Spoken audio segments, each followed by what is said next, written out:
اس کی دھار سے پورا جنگل لرز رہا تھا، لیکن میں پرسکون کھڑا رہا۔ میں نے شیر کو سمجھایا کہ وہ مجھے کھانے کی کوشش نہ کرے، میں عام آدمی نہیں ہوں، تیرا جبڑا توڑ دوں گا، لیکن وہ نہ مانا اور مجھ پر حملہ آور ہوا۔ وہ جیسے ہی منہ پھاڑ کر میرے اوپر کودا، میں نے اس کا نچلا جبڑا داہنے ہاتھ سے اور اوپر کا جبڑا بائیں ہاتھ سے تھام لیا۔ وہ اپنا منہ بند کرنے کے لیے زور لگا رہا تھا، جبکہ میں اس کے جبڑوں کو جنبش نہیں کرنے دے رہا تھا۔ دونوں زور لگا رہے تھے۔ شیر کان پھاڑنے والی آوازیں نکال رہا تھا، لیکن میں نے اپنی گرفت مضبوط رکھی اور پھر ایک جھٹکے سے اس کے دونوں جبڑے چیر دیے۔ وہ بے جان ہو کر زمین پر ڈھیر ہو گیا۔ میرے دوست اور جو میری تلاش میں وہاں پہنچ چکے تھے، یہ منظر دیکھ کر ششدر رہ گئے۔ انہیں اپنی آنکھوں پر یقین نہیں آ رہا تھا کہ میں نے نہتے ہاتھوں سے ببر شیر کو ہلاک کر دیا۔ عبداللہ نے امیر آدمی سے سوال کیا کہ آپ کو بھی یقین آ رہا ہوگا؟ امیر آدمی نے پرسکون انداز میں جواب دیا، آپ کا قد کاٹ بتا رہا ہے کہ آپ نے شیر کو یقیناً ہلاک کر دیا ہوگا۔ میں اسے سچ تسلیم کرتا ہوں۔ تیسرا وار بھی خالی جانے پر چاروں دوست مایوس ہو گئے۔ ان کی آخری امید چوتھا دوست حمید الدین عرف حمیدہ تھا، جس نے امیر آدمی کو لوٹنے کا پلان بنایا تھا۔ حمید نے سوچا کہ ایسا بڑا جھوٹ بولا جائے جس پر امیر آدمی کو بالکل یقین نہ آئے اور وہ انکار کرنے پر مجبور ہو جائے، تاکہ وہ کھیل جیت لیں اور اس کی قیمتی اشیاء ہتھیا لیں۔ چوتھے دوست نے اپنا قصہ بیان کرتے ہوئے کہا کہ میں ایک دن مچھلی کا شکار کھیلنے سمندر پر گیا۔ میں نے ایک کشتی کرائے پر لی اور گہرے سمندر میں پہنچ گیا۔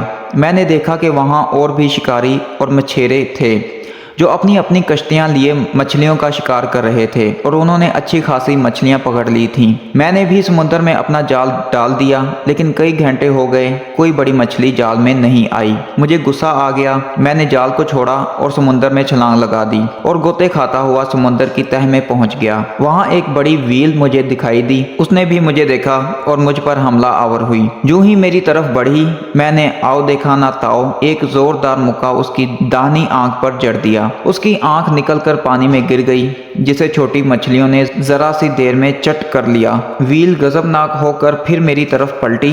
میں نے پیندرا بدل کر اس کی بائیں آنکھ پر بھی مکہ جڑ دیا۔ اس کی دوسری آنکھ بھی ضائع ہو گئی اور وہ دونوں آنکھوں سے محروم ہو کر میرے قابو میں آ گئی۔ مجھے سخت بھوک لگ رہی تھی، لیکن مسئلہ اس کے گوشت کو بھوننے کا تھا۔ میں نے سمندر ہی میں 2 پتھروں کو رگڑ کر آگ جلائی اور مزے سے اس کا گوشت بھون کر کھانے لگا۔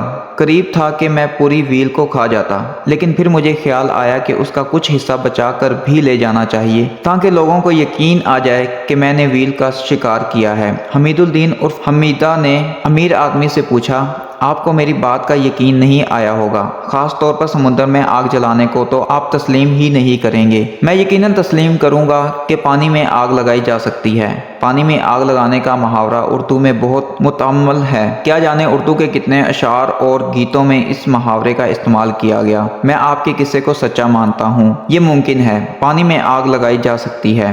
امیر آدمی کا جواب سن کر چاروں دوست دم بخود رہ گئے۔ ان کا آخری وار بھی خالی گیا۔ انہوں نے امیر آدمی سے کہا کہ اب آپ اپنا کوئی حیرت میں ڈالنے والا قصہ سنائیے۔ امیر آدمی نے کہا کہ میرا ایک بڑا سبزی اگانے کا فارم ہے، جہاں میں سبزیوں کے سائز بڑے کرنے کے تجربات کرتا رہتا ہوں۔ 25 سال پہلے میں نے کدو کو بڑا کرنے کا تجربہ کیا تھا، جو بہت کامیاب رہا، اور کدو کا سائز معمول سے بہت بڑا ہو گیا۔ اس طرح 4 کدو تیار ہوئے تھے، لیکن جب انہیں کاٹا گیا تو ہر کدو میں سے ایک انسانی بچہ نکلا۔ وہ چاروں لڑکے تھے۔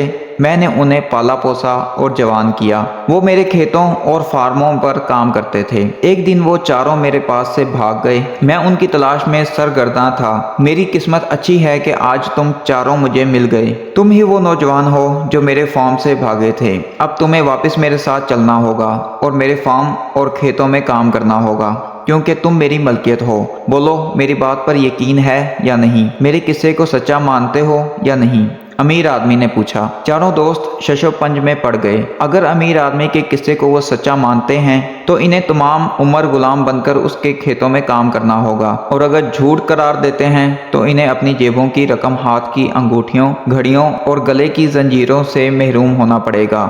کافی سوچ بچار کے بعد انہوں نے دوسرے خیال کو بہتر سمجھا۔ امیر آدمی نے شرائط کے مطابق ان چاروں کی گلے کی زنجیریں، گھڑیاں اور جیبوں کی رقم سمیٹی اور اگلے اسٹیشن پر اتر گیا جہاں سے اترنا تھا، یعنی اسے کہتے ہیں 100 سونار کی 1 لوہار کی۔